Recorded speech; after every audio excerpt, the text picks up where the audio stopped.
No te falta mucho para a eleição na Aruba. E não obstante que o Mr. Wang Aditeisen, ministro plenipotenciário de missionário, tinha acabado 3 anos na Holanda, é confirmar que ainda não tem movição para começar a renovação de Aruba Huis, a Casa de Aruba, aqui na Holanda. Sim, você nós está por aí para nós começar, pessoal. Tudo é voorbereiding, está quase claro.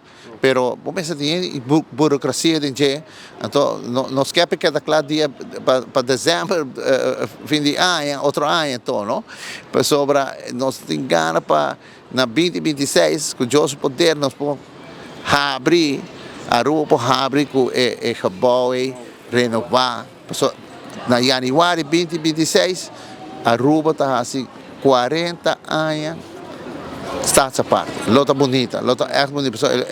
Me sabe o lugar também queda bonita, net, está echt, me está muito contente, me por para nós queda claro. Pero, já, tibia, sabe que é um co, pero tibia, mas aí co chiquito está estrobado, era costa, pero está chegando e nada e me está contente pensei, me dizendo, é bom que nós temos nos afdelingen, me está hopi orgulhoso de nosso personal, staff, nós passa de hopi coisas, pero tu gente refocus, nós temos diretor que nós seguimos, cada gente com seu trabalho, cada gente com sua responsabilidade, então conjuntamente para contribuir agora no melhor.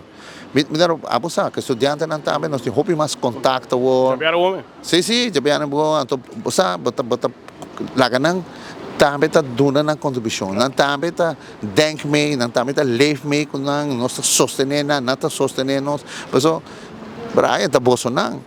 Está Bolsonaro é o futuro de Aruba. Está Bolsonaro também take over. Porque como então, nós temos sorte para ajudar para Bolsonaro por lograr chegar em Nanang. Para dar um bom exemplo para nós seguir guiando os países de um bom caminho.